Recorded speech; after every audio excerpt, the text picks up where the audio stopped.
Palathayi POCSO കേസിൽ പ്രതി പത്മരാജന്റെ ശിക്ഷാ നടപടി മരവിപ്പിച്ച ഹൈക്കോടതി നടപടിയിൽ സർക്കാരിനെതിരെ സിപിഐഎം. പത്മരാജന് ജാമ്യം കിട്ടിയത് UDFന്റെ ഒത്തുകളിയെന്നാണ് വിമർശനം.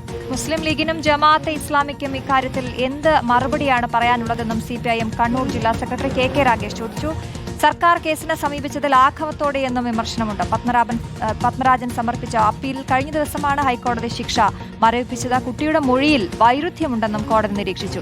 സിനോജ് തോമസ് വിവരങ്ങളുമായി ചേരുന്നു. സിനോജ്, വലിയ രീതിയിലുള്ള പ്രതിഷേധം സിപിഐഎമ്മിന്റെ ഭാഗത്തു നിന്നുണ്ട്. ഈ കേസ് ഇപ്പോൾ എങ്ങനെയാണ് മുന്നോട്ട് പോകുന്നത്?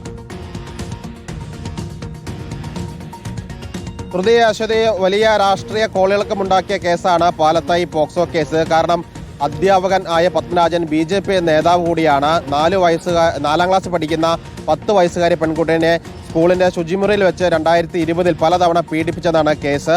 ആ കേസുമായി ബന്ധപ്പെട്ട് അന്വേഷണ വേളയിൽ തന്നെ വലിയ വിവാദങ്ങളൊക്കെ തന്നെ ഉണ്ടായിരുന്നു. 3ഓളം അന്വേഷണ സംഘങ്ങളാണ് കേസ് അന്വേഷിച്ചത്. ഒടുവിൽ തലശ്ശേരി ഫാസ്റ്റ് ട്രാക്ക് സ്പെഷ്യൽ കോടതിയാണ് ജീവപര്യന്തം തടവിനെ പത്മരാജന് ശിക്ഷിക്കുകയും ചെയ്തത്. അത് കഴിഞ്ഞ ഇടതുപക്ഷ സർക്കാരിന്റെ കാലത്താണ്. പക്ഷേ ഇപ്പോൾ ഇതാ ഹൈക്കോടതി ഡിവിഷൻ ബെഞ്ചാണ് ഈ ഇരയായ കുട്ടിയുടെ മൊഴികളിൽ വൈരുദ്ധ്യമുണ്ട്, ഒപ്പം തന്നെ വൈദ്യപരിശോധനാ ഫലത്തിലെ വൈരുദ്ധ്യങ്ങളൊക്കെ തന്നെ ചൂണ്ടിക്കാണിച്ചുകൊണ്ട് കടുത്ത ഉപാധികളോടെ പത്മരാജന് ജാമ്യം കൂടി നൽകിയിരിക്കുന്നത്. ഏതായാലും ഇതിനകത്ത് വലിയ വീഴ്ച UDF സർക്കാരിനും പ്രോസിക്യൂഷനും സംഭവിച്ചെന്നാണ് CPM ആരോപിക്കുന്നത്.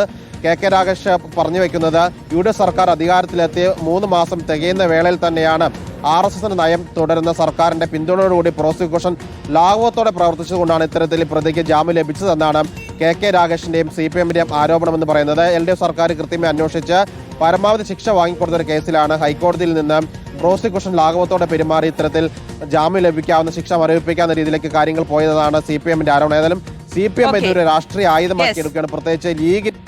ശരി, വ്യക്തമാണ്. സിനോജ് തോമസ് ആണ് വിശദാംശങ്ങൾ നൽകിയത്.